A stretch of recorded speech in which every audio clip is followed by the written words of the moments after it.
इधर आओ। ये सब कैसे हुआ? पता नहीं, सर और मैडम सूप पीते हुए बातें कर रहे थे, तभी अचानक जब मैं उधर से आया तो देखा सर नीचे गिरे हुए हैं और मैडम चिल्ला रही है। फिर मैंने एम्बुलेंस को फोन करके बुलाने की कोशिश की, लेकिन तब तक बहुत देर हो चुकी थी और इनकी मौत हो गई थी सर। यहाँ बैठकर सूप पी रहे थे? जी। कुछ उल्टा सुल्टा तो नहीं खिलाया? सर ऐसा क्यों करेंगे सर? हम ऐसा करने से तो हम खुद फंस जाएंगे और हमारे रेस्टोरेंट में कौन आएगा ऐसे? तो अभी पता चल जाएगा जब हमारे फोरेंसिक सर्जन आएंगे, समझे?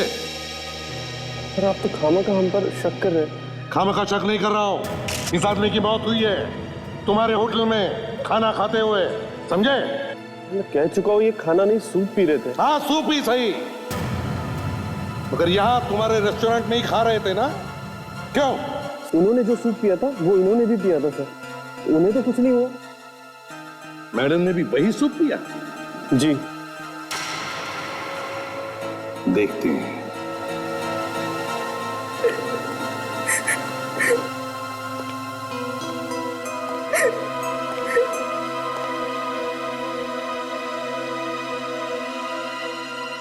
देखिए, संभालिए अपने आप को। क्या क्या हुआ था यहाँ पर, बताइए जरा। हम लोग तो यहाँ पर सूप पीते पीते हंसी मजाक कर रहे थे और फिर सडनली दीपक के गले में खराश होने लगी। एक मिनट, क्या कहा आपने? दीपक के गले में खराश हो रही थी? जी। फिर? और फिर उसके बाद दीपक का दम घुटने लगा, सांस रुकने लगी। गले में खराश हो गई और फिर दम घुटने लगा। फिर? और सडनली दीपक यहाँ पे गिर गया और उनकी मौत हो गई।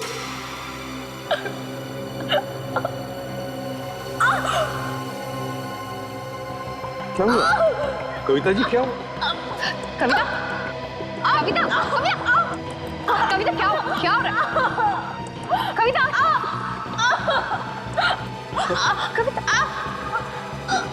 कविता सर इसकी धड़कनें तो बंद हो गई हैं। अरे ऐसे अचानक? हाँ बस। अरे ये क्या? यार सालुंख है। हाँ। एक के बदले दो मौतें हुई है यहाँ पर। दो? जी हाँ, पहले ये और फिर ये मैडम अभी कुछ ही सेकंड्स पहले मेरे साथ बातें कर रही थी, गिर गई। अच्छा, सूप पी रहे थे यहाँ इस टेबल पर बैठ के। मैं चेक करता हूँ। हाँ देखो।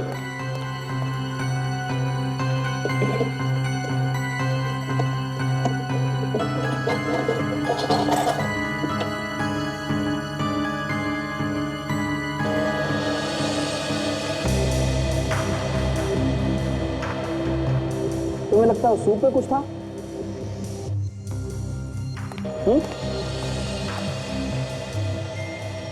बिल्कुल, सूप में जरूर कुछ ना कुछ तो था, क्योंकि मरने से पहले इसके गले में खराश हो गई और फिर सांस लेने में तकलीफ हो रही, फिर इसकी मौत हो गई। और ये मैडम मेरे सामने अपना पेट पकड़कर गिर गई, ऐसे पेट पकड़ रही थी जैसे पेट में बहुत दर्द हो रहा था।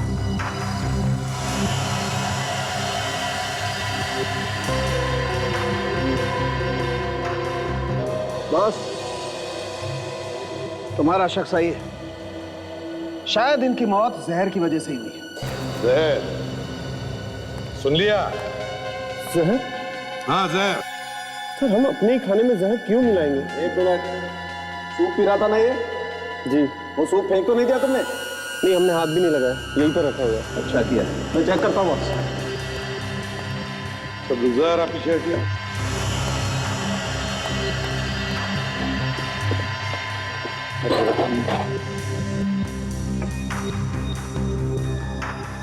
यही सूप था ना?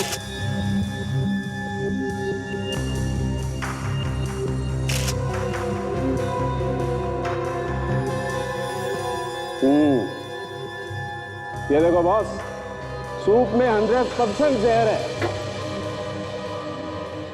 क्यों? सर यहाँ पर इतने सारे लोग हैं, वो भी यही खाना खा रहे हैं, लेकिन इनमें से तो किसी को कुछ नहीं हुआ। बस बहुत हो गया, सारे के सारे ऑर्डर कैंसिल करो। और टेबल पे जितना भी खाने पीने का सामान पड़ा है हटाओ यहाँ से, उससे पहले कि किसी और की मौत हो जाए। सचिन, रेस्टोरेंट का जितना भी स्टाफ है सबको एक जगह इकट्ठा करो और रेस्टोरेंट से कोई भी बाहर नहीं जाएगा, कोई भी नहीं। तुम्हारा किचन का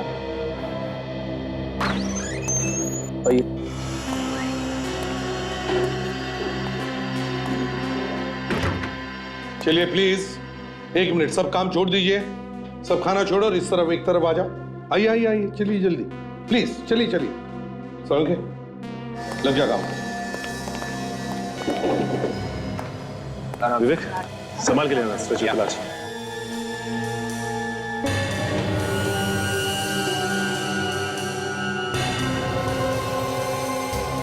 संभाल के आराम से संभाल के।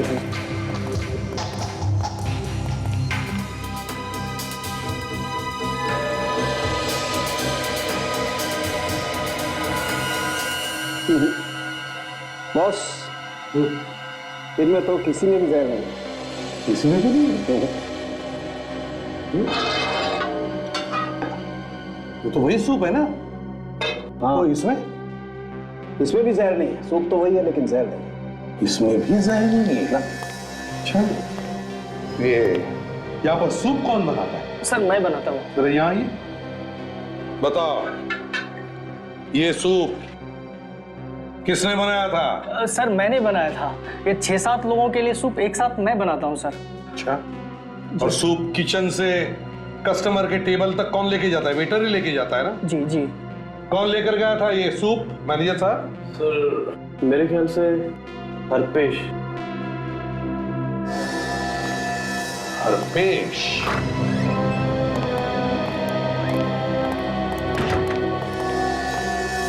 आप में से हरपेश कौन है? मैं हूँ हरपेश। तुमने वो सूप लाया था? जी सर। और उसमें जहर भी मिलाया? नहीं सर। चुप, सच सच बताओ, सच सच बताओ, वरना। सर मैं सच कह रहा हूँ, मुझे जहर के बारे में कुछ भी नहीं मालूम। अगर तुमने ये सब नहीं किया तो फिर किसने किया? ये सूप तो तुम ही लेके आए थे ना? सर ये काफी सालों से हमारे साथ काम कर रहा है, ये ऐसा नहीं कर सकता। चुप रहो। मैं सच कह रहा हूँ सर, मैंने कुछ नहीं किया। फिर कहां से आया था? मुझे कुछ नहीं मालूम सर। लेकिन अगर किचन से तुम सूप लेके आए तो बीच में किसी से मिले थे तुम, या किसी कारण से किसी और को सूप दिया तुमने? जब मैं सूप लेने किचन में गया तो वहां पर शेफ नहीं था, मैंने खुद ही बाउल में सूप डाल लिया। अच्छा ठीक है, अगर वहां कुछ नहीं हुआ तो किचन से यहाँ तक आते समय तुम किसी से मिले थे या टकराए थे? याद करो। सर हाँ सर रास्ते में एक आदमी से टकराया था मैं। टकराए थे? जी सर। फिर क्या हुआ? फिर उसके ऊपर सूप गिर गया था सर। हाँ तो?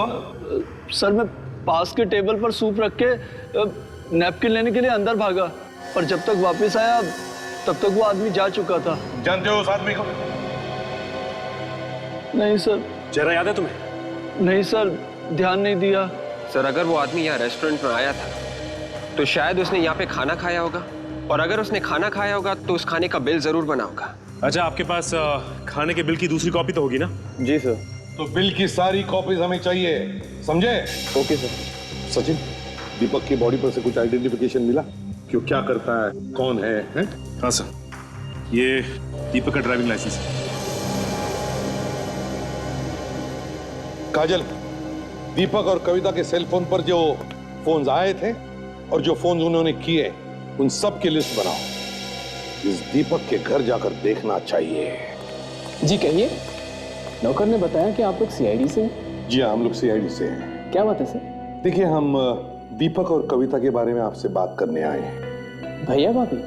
पर वो तो घर पे नहीं है। हमें पता है आपकी भैया भाभी घर पर नहीं है। मैं कुछ समझा नहीं सर। आप हितेश? हितेश दीपक के भाई हो ना? जी। क्या बात है सर? देखो हितेश, तुम्हारी भैया भाभी की, मेरा मतलब है दीपक और कविता की मौत हो गई है। क्या? भैया और भाभी? ये नहीं हो सकता सर।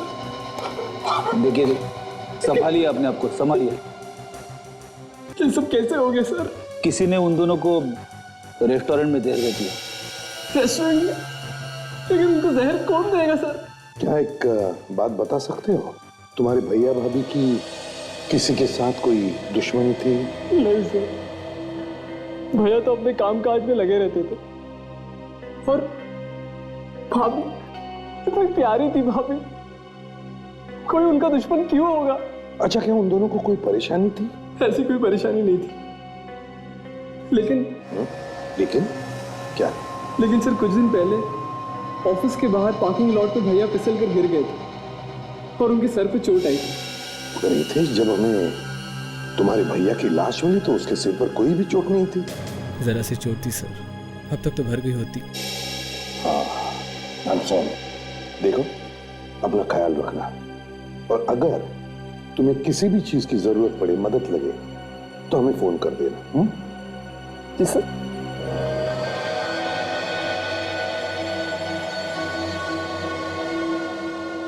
रेस्टोरेंट में सूप लेकर आने वाले वेटर से जो आदमी टकराया था, उसी ने उस सूप में जहर मिलाया है, क्योंकि ये सब करने के लिए सिर्फ उसी आदमी को मौका था। Okay, thanks sir. हाँ सचिन। सर, जिन जिन लोगों ने रेस्टोरेंट में क्रेडिट कार्ड से पेमेंट की थी, उनमें दीपक की वाइफ कविता का नाम था सर। क्या? कविता का भी नाम है? अरे लेकिन कविता की मौत तो बिल पेमेंट करने से पहले ही हो गई थी ना, फिर कैसा बिल पे किया उसने और किसके लिए? सचिन देखो जरा बिल में, देखो किस चीज के पैसे भरे थे कविता ने। सर, ये सैंडविच और जूस के। क्या? सैंडविच और जूस? लेकिन सर, दीपक और कविता ने सिर्फ सूप ही पिया था। अगर कविता को बिल देना ही था तो वो सूप का देती, किसी और का खाया हुआ सैंडविच और जूस का बिल वो क्यों देती सर? वही तो फ्रेडी, वही तो, किसी और ने खाए हुए चीजों के पैसे कविता ने क्यों भरे? सर, हो सकता है वहां पे कोई और ऐसा आदमी था जिसे कविता जानती थी। बिल्कुल सर। हाँ, क्या पता चला? सर, मरने से थोड़ी देर पहले कविता को एक फोन आया था। फोन आया? कहां से? किसका फोन था? कुछ पता लगा है तुमने? हाँ सर, जिस नंबर से फोन आया था वो फोन बंद है। जिस नंबर से कविता को फोन आया था वो फोन बंद है। फोन बंद है। हमें फिर से उस रेस्टोरेंट में जाना चाहिए।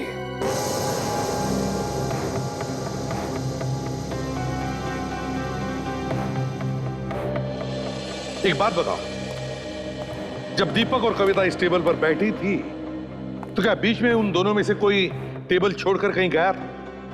देखा आप लोगों ने कुछ? सर, जब मैं सूप देने आया तब मैडम का फोन आया था उसी समय। कविता मैडम को फोन आया था? जी सर। फिर क्या हुआ? फिर सर वो फोन पर बात करने के लिए उठकर थोड़ी आगे चली गई। फोन पर बात करने के लिए आगे चली गई? तो तुमने कुछ सुना? कुछ सुना फोन पर? क्या बातें हो रही थी? कानों पर कुछ पड़ा तुम्हारे? नहीं सर, पर ऐसा लगा जैसे वो किसी को ढूंढ रही हैं। ढूंढ रही है? जी सर। क्या ढूंढ रही है किसी? सचिन, पता चल जाएगा किसको ढूंढ रही थी। लेकिन एक बात है, कविता जब फोन पर बात करते करते आगे निकल गई, तभी उसी दौरान कविता ने उस आदमी का भी बिल भर दिया, उस आदमी का जिसके साथ ये वेटर टकराया था। अब जल्दी से जल्दी पता लगाओ कविता को आखिरी फोन किसका आया था, किसका फोन है?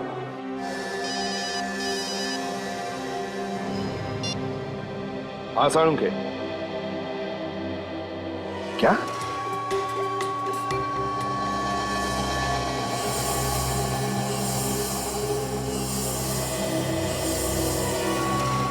सारुण के क्या नया चक्कर है? दीपक की खोपड़ी का एक्सरे देखने के लिए तूने मुझे बुलाया? बॉस, मैंने इसकी बॉडी का स्कैन किया। हाँ, मुझे थोड़ा डाउट हुआ तो मैंने इसकी खोपड़ी का एक्सरे निकाला। देखो क्या मिला। माय गॉड सारुण के, यार अब तक तो हम ये समझ रहे थे कि दीपक की मौत जहर से मरा है। हाँ, लेकिन ये देखो बॉस, खोपड़ी में तो गोली अटकी हुई है। हाँ, मगर सारुण के रेस्टोरेंट में तो कोई गोली चला ही नहीं सकता इस पर। वहां पर इतने सारे लोग थे और फिर कितना सारा खून भी बह जाता है। हाँ सर, अगर ऐसा हुआ होता तो वहां तो हंगामा हो जाता। एक बात और बॉस, ये गोली इसकी खोपड़ी में काफी समय से, काफी टाइम से इसकी खोपड़ी में अटक गई है गोली, और उसने निकालने की कोशिश भी नहीं की। पहली बार इस तरह का केस सुना है मैंने कि आदमी की खोपड़ी में गोली है और वो गोली लिए इधर उधर घूम रहा है। वही तो, इसीलिए दीपक की मौत हो गई। अगर ये गोली निकलवा लेता तो शायद ये बच जाता। देखो बॉस, गोली इसकी खोपड़ी में काफी समय से थी और जैसे जैसे सर के जख्म भरते गए गोली सर के अंदर और गहरे जाती गई। उस दिन जब ये उस रेस्टोरेंट में बैठा हुआ सूप पी रहा था, इसकी खोपड़ी में फंसी हुई गोली एक नस पे जाकर के टकराई, नस फट गई और अचानक इसकी मौत हो गई। संकेत, तुम्हारे कहने का मतलब है कि दीपक की मौत गोली लगने से हुई? हाँ, और फिर वो जहर था, दोनों सूप में जहर था, लेकिन बॉस जहर से सिर्फ कविता की मौत हुई है, दीपक की मौत इस गोली से हुई। सो हितेश ने हमें बताया था कि एक दिन अचानक दीपक अपने ऑफिस के बाहर फिसलकर गिर गया था। हो सकता है सर उसी समय किसी ने गोली मारी हो उसे। हाँ, हो सकता है। बेचारा कितना तड़पा होगा जब इसे गोली लगी। अच्छा होता कि ये जहर के असर से ही मर जाता। सर, सर मैंने 2 बार चेक किया, टेस्ट बिल्कुल पॉजिटिव है। कविता के सूप से मिला जहर और दीपक के सूप से मिला जहर, दोनों जहर अलग अलग है। अलग अलग है? दोनों जहर अलग अलग? दीपक और कविता को अलग अलग जहर दिया गया? ये तो कमाल है सर। जहर भरा सूप पिया दोनों ने, लेकिन जहर से मौत हुई सिर्फ कविता की और दीपक गोली लगने से मर गया। कोई तो है सर जो पति पत्नी दोनों को खत्म करना चाहता था। सर, पता चल गया है, कविता को वो फोन अंधेरी ईस्ट की एक जगह से किया गया था। अंधेरी ईस्ट की एक जगह से आया था? या काम करो विवेक, तुम और दया उस पते पर जाओ और देखो, तब तक हम इस गोली के बारे में पता लगाते हैं।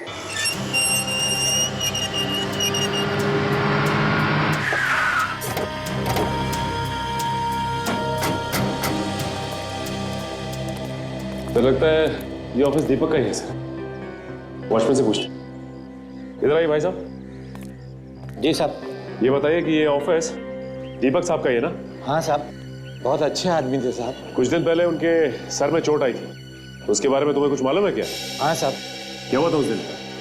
उस दिन साहब दीपक साहब वहाँ कार पार्किंग में अपनी गाड़ी लेने जा रहे थे, ये अचानक फिसल कर गिर गए और उनके सर में चोट आई। वहां पर पार्किंग लॉट में जब वो अपनी गाड़ी लेने गए? अच्छा ये बताओ, जब ये सब हुआ तब उनके साथ कोई था? उस वक्त साहब वहाँ और कोई नहीं था। फिर क्या हुआ? तो दीपक साहब दर्द के मारे तड़प रहे थे, मैं भाग कर गया उनकी मदद के लिए, लेकिन तब तक वो गाड़ी में बैठ चुके थे और फिर निकल गए। उसी हालत में वो अपनी गाड़ी में बैठकर निकल गए? जी साहब। साहब मैडम आ गए। मैडम, ये लोग दीपक साहब के बारे में पूछताछ कर रही है। जी कहिए। देखिए हम लोग सीआईडी से। और आप? मैं स्वाति, दीपक सर की सेक्रेटरी। ओह, तो आप दीपक की सेक्रेटरी हैं? बड़ी जरा वॉचमैन को।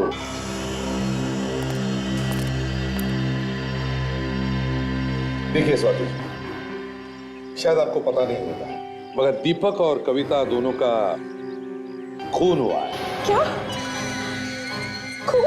जी हाँ, खून हुआ है। खून हुआ है? संभालो अपने आप को। स्वाति, दीपक और कविता के खून तक पहुंचने के लिए हमारी मदद करो। पूछिए, क्या पूछना है?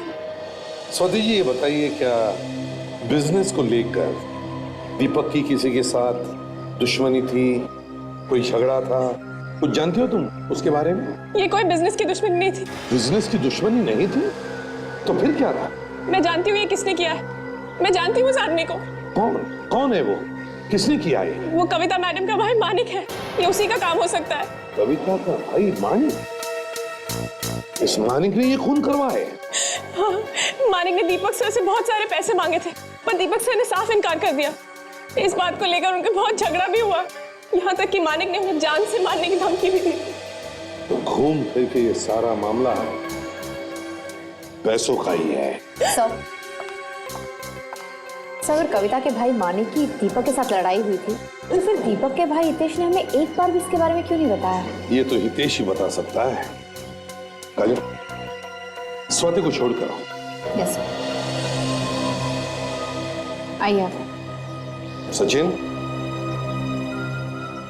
ये दीपक पार्किंग लॉट में फिसल कर गिरा था ना, पार्किंग लॉट चलकर देखते हैं। सचिन, इस पार्किंग लॉट को अच्छी तरह से देखो, एक एक कोना छान मारो, एक एक इंच को सूंघो, हैं? अच्छी तरह से देखो। जाओ, फैल जाओ।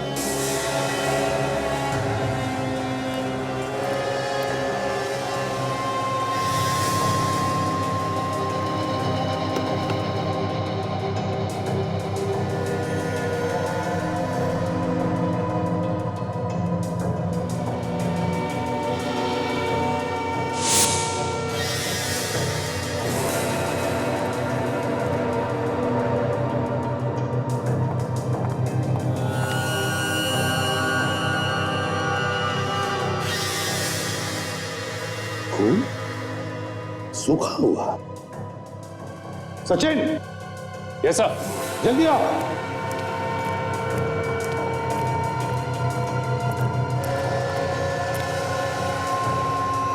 ये देखो, ये खून देखो सचिन।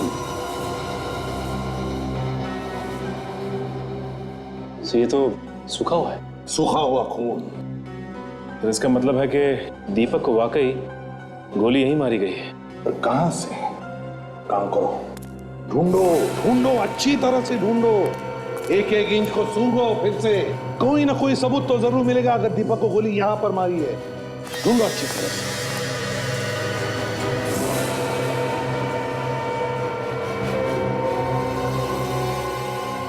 सर हाँ फ्रेडी, यहाँ ही है सर। क्या है? ये देखिए सर, ये निशान देखिए। क्या क्या हो सकता है? एक मिनट, अगर ये खून दीपक का है तो फिर वो निशान, ये निशान भी दीपक के लिए ही बनवाया गया, दीपक के लिए ही। तो मतलब सर? काजल, इसका मतलब एक ही हो सकता है कि खूनी जानता था कि दीपक यहीं पर खड़ा होगा, यहीं पर। तो कहां से चलाई होगी गोली उसने? अगर दीपक वहां पर खड़ा था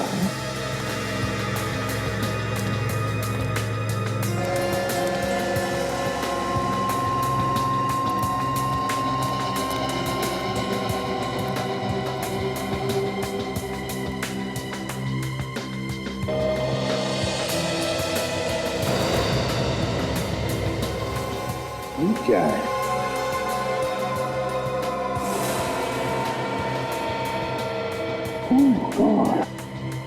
बिल्कुल वैसा ही निशान जैसे वहां पर। इसका क्या मतलब हो सकता है? ओह, सचिन, ये देखो, ये वैसा ही निशान जैसा उस पिलर पे है। ये निशान खूनी का है। रेडी? हाँ सर। जरा पीछे होके खड़े हो जाओ। ये सर। बिल्कुल ऐसे समझो कि तुम अपनी गाड़ी के पास में खड़े हो। ऐसा खड़ा रहूं? हाँ, दरवाजे के पास। Okay sir. खूनी ने गोली यहां से चलाई है। इसका मतलब एक ही है कि दीपक की गाड़ी यहां इस पार्किंग लॉट में खड़ी होती थी हर रोज, और यहां पर खड़ा होता था वो गाड़ी के अंदर बैठने के लिए और गाड़ी से बाहर आने के लिए। और ये बात खूनी जानता था। हाँ अभी सर, इस तरफ। ठीक है, मिल गया, पहुंच गया। थैंक्स। सब हो रहा सर। पहले माले पे तीसरा दरवाजा। कविता को जिस नंबर से फोन आया था रेस्टोरेंट में, वही है सर। फोन पे बात करने के बाद फौरन कविता की मौत हो गई थी। हो सकता है शायद वो फोन किसी जरूरी काम से किया गया होगा।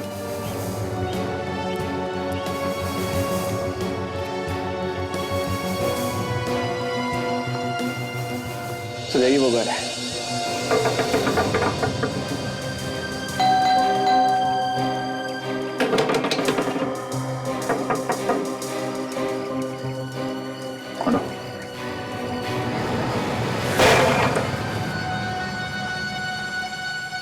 तो खाली लग रहा है, तो देखो अंदर। Yes sir.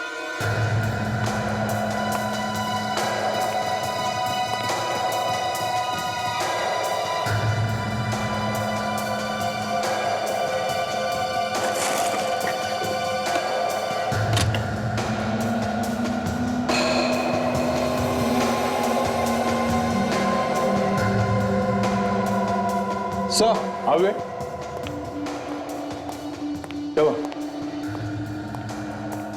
ये देखिए सर, दीपक की फोटो छुपा के रखी थी। दीपक की फोटो यहाँ पे? पीछे दीपक का एड्रेस भी लिखा हुआ है। सर खून दीपक और कविता दोनों का हुआ है, लेकिन सिर्फ दीपक की फोटो यहाँ पे छुपा के क्यों रखी है? कुछ समझ में नहीं आ रहा। कविता ने मरने से पहले जिस आदमी से फोन पे बात की थी, उस आदमी के घर पे इस दीपक का फोटो छुपा के रखा हुआ है। जरा ढूंढो कुछ आदमी पाएगा।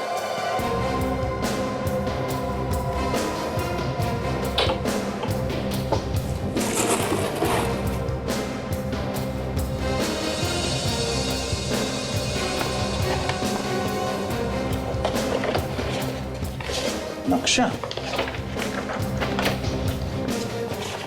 ओहो, ये देखो, ये बोर्ड पे खाना डिलाइट लिखा हुआ है। खाना डिलाइट तो उसी रेस्टोरेंट का नाम है जहां पे दीपक और कविता खाना खा रहे थे। मतलब साफ है, मरने से पहले कविता ने इस आदमी को वहां उस रेस्टोरेंट में आने के लिए कहा होगा। हाँ सर, मगर क्यों?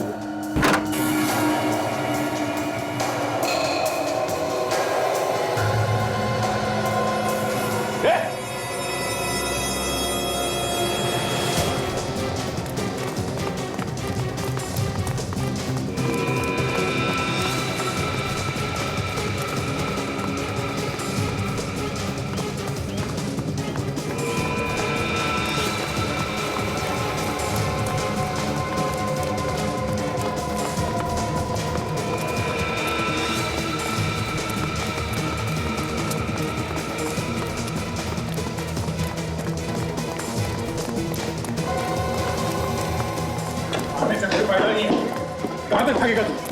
हाँ?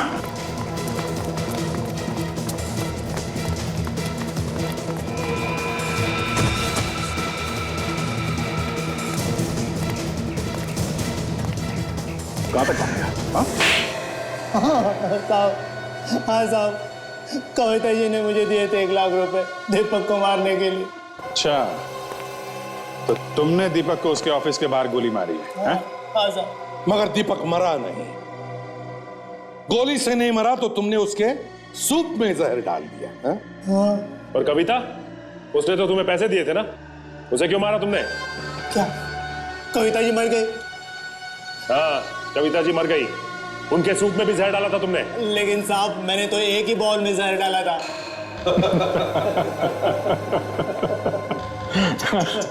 बड़ा बोला है बेचारा सर। सामने 2-2 बॉल पड़े थे, मगर इसने एक ही बॉल में जहर मिलाया। हाँ? तुम्हें कैसे मालूम था कि दीपक उसी बॉल में सूप पीने वाला था? हाँ? कविता भी तो थी वहां पे। साहब, मैंने उसी वक्त कविता जी को फोन किया था ये बताने के लिए कि मैंने किस वाले बॉल में जहर डाला है। ले जाओ सर। नहीं साहब, मैंने कविता जी को नहीं मारा है साहब। साहब मेरी बात करो साहब, मेरा विश्वास करो साहब। ये तो कह रहा था कि इसने एक ही बॉल में जहर मिलाया, तो फिर कविता को जहर किसने दिया? वही तो, कविता को जहर किसने दिया? दोनों बॉल में जहर था, मगर अलग अलग जहर। और कविता दीपक को मारना चाहती थी, तो फिर कविता को कौन मारना चाहता था? आपने मुझे बुलाया सर?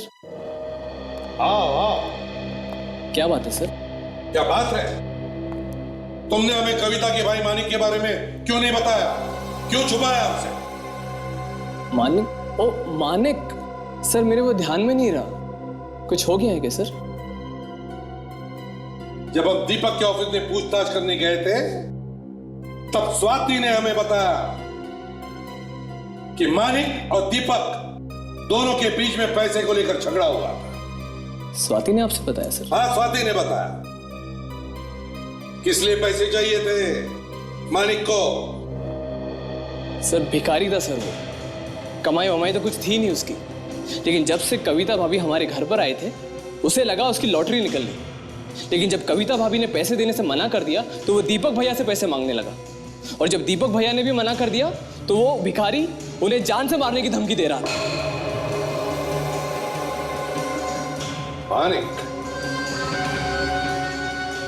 मानिक से मिलना पड़ेगा। हितेश ने जो फोन नंबर दिया था उस नंबर से इस घर का पता ढूंढ के निकाला है। सर मानिक दरवाजा नहीं खोल रहा है, शायद वो घर के अंदर नहीं होगा। पर यह भी तो हो सकता है कि हमारे डर से अंदर चुप के बैठा हूं। देखते हैं।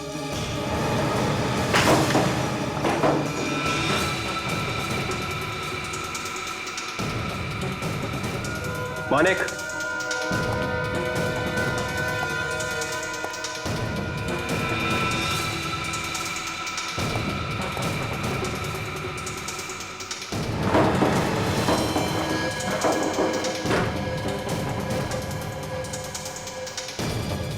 मानिक, मानिक,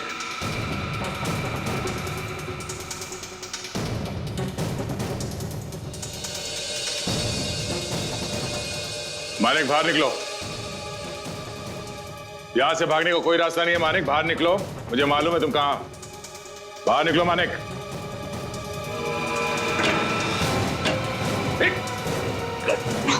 विवेक सर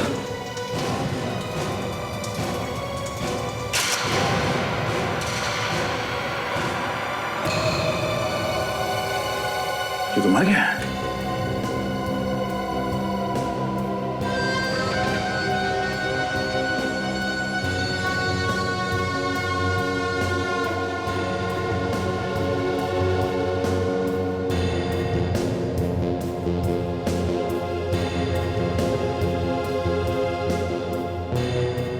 सर शरीर पे कोई घाव भी नहीं है। तो फिर मरा कैसे है? कुछ तो हुआ जिसकी वजह से इसकी मौत हो गई है। विवेक, घर को अच्छी तरह से चेक करो। Yes sir.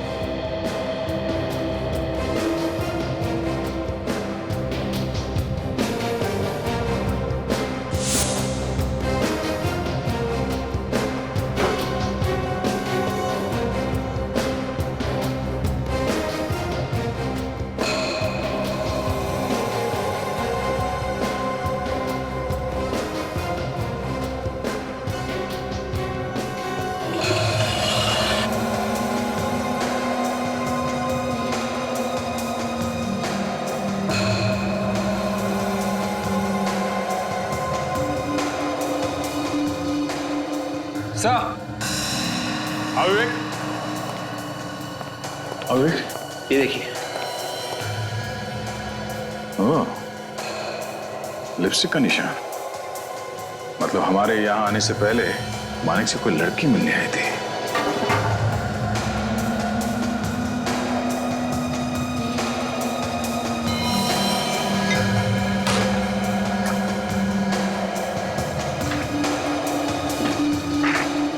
बिल के पेपर्स?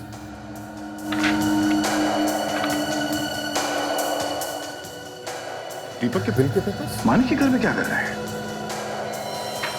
अब ये क्या नया चक्कर है? विवेक, लाश के साथ साथ इन ग्लासेस को भी फॉरेंसिक लैब में भिजवा दो।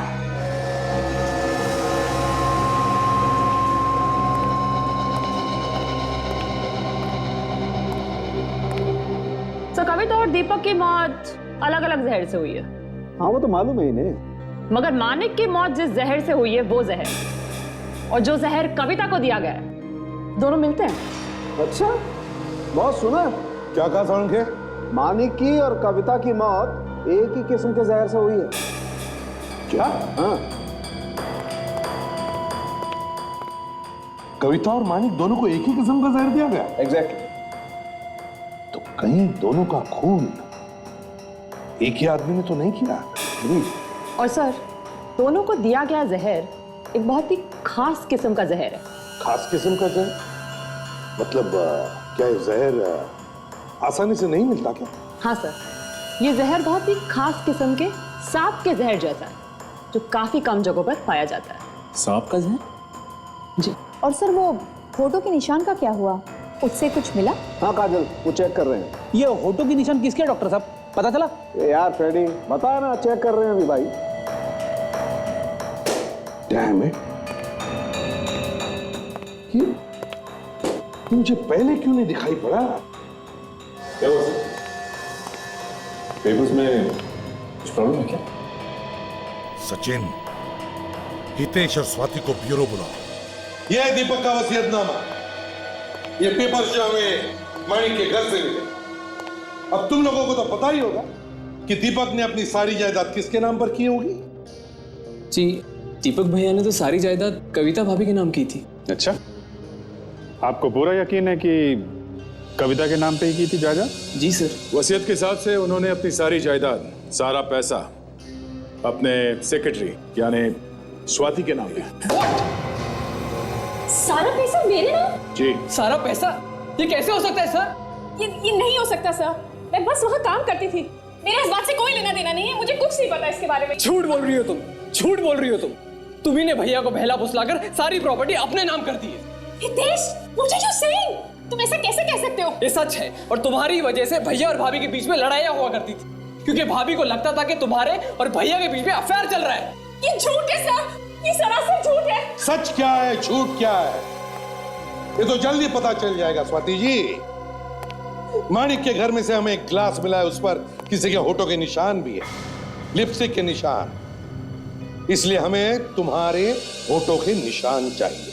चलो चलो, लगाओ अपने होठ इस ग्लास के ऊपर। होठ? हाँ होठ। कम ऑन, चलो।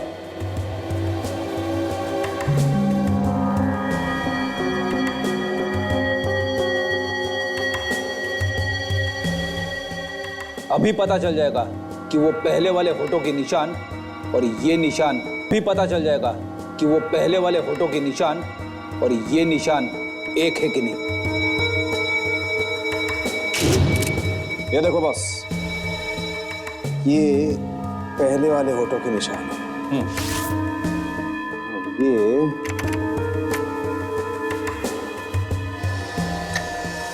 ये बस इस ग्लास पर तो स्वाति के होठों के निशान नहीं। मैंने आपसे पहले ही कहा था कि मैंने कुछ नहीं किया है। अब यकीन हो गया आपको? मतलब स्वाति ने माणिक का खून नहीं किया? नहीं, लगता तो यही है। सर, इसका मतलब यह है कि इस प्लान में कोई और औरत शामिल है। सॉरी स्वाति जी, हमने आपको तकलीफ दी। अगर जरूरत पड़े तो हम आपको फिर से बुला लेंगे, ठीक है? थैंक यू वेरी मच, आप जा सकती हैं। Thank you. अगर स्वाति ने खून नहीं किया तो फिर किसने किया होगा? ये जो कोई भी है तो एक औरत ही। काजल, आदमी थोड़ी ना लिपस्टिक लगाएगा। सर, ये केस जहां से शुरू हुआ था घूम फिर के वहीं पे आ गया ना। नहीं सचिन, ऐसी बात नहीं। ग्लास पर जो होठों के निशान हैं, उन्हें अभी मैंने छोड़ा नहीं है। काम अभी चालू है बॉस, थोड़ी देर में। ट्रस्ट है ना? हाँ, डीएनए रिपोर्ट। हाँ जी। What? Oh really? Okay okay. Anyways, thank you very much. Yeah bye. Boss, DNA report. Manik के घर से ये जो ग्लास आपको मिला है, इस पर जो ये फोटो के निशान हैं, ये हमारे डीएनए रिकॉर्ड में नहीं है। पर दूसरी चौंकाने वाली बात ये है कि ये होठों के निशान एक औरत के नहीं है, बल्कि एक आदमी के हैं। देखा फ्रेडी सर, लिपस्टिक एक आदमी ने ही लगाई हुई थी। किसी आदमी ने लिपस्टिक लगाई थी और उसके होठों के निशान इस ग्लास पर आ गए। क्यों? क्या वो आदमी स्वाति को फंसाना चाहता था या फिर हमें गुमराह करना चाहता था? ये दरवाजा क्यों नहीं खोल रही थी? घर पर नहीं है क्या? स्वाति? स्वाति कहाँ अचानक कहाँ गायब हो गई है? सर, शायद खूनी यहाँ पे आया होगा। फ्रेडी, अगर खूनी यहाँ पर आया होगा तो जरूर कोई ना कोई सबूत छोड़कर गया होगा। तो ढूंढो, इस घर का एक एक कोना ढूंढो, देखो कुछ मिलता है क्या।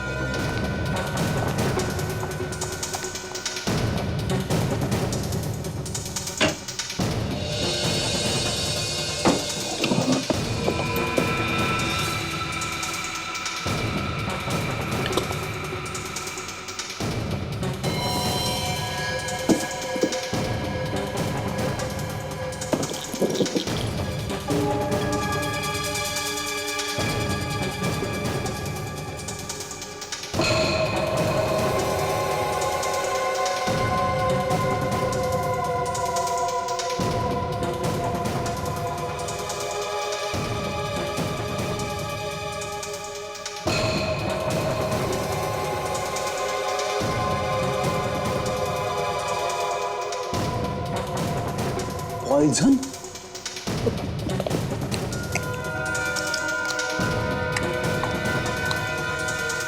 सर। हाँ भाई,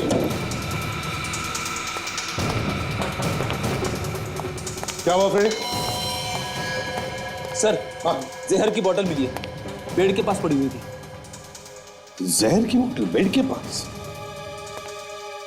ये जहर की बोतल स्वाति के घर में कैसे? स्वाति के घर में कैसे? तो ये वो जहर तो नहीं जिससे कविता और दीपक का खून हो गया? मतलब स्वाति कविता और दीपक के खून में मिली हुई है? बिल्कुल काजल, ये जरूर मिली हुई है और उसे पता था कि हम उस पर शक कर रहे हैं, इसीलिए वो यहां से भाग गई है। लेकिन कहां गई होगी? उस ग्लास पर जो लिपस्टिक के निशान मिले वो किसी आदमी के थे ना? ये जरूर स्वाति उस लिपस्टिक वाले आदमी के पास ही गई होगी। लिपस्टिक वाले आदमी के पास। Let's go. Congratulations, हमारा प्लान कामयाब हो गया।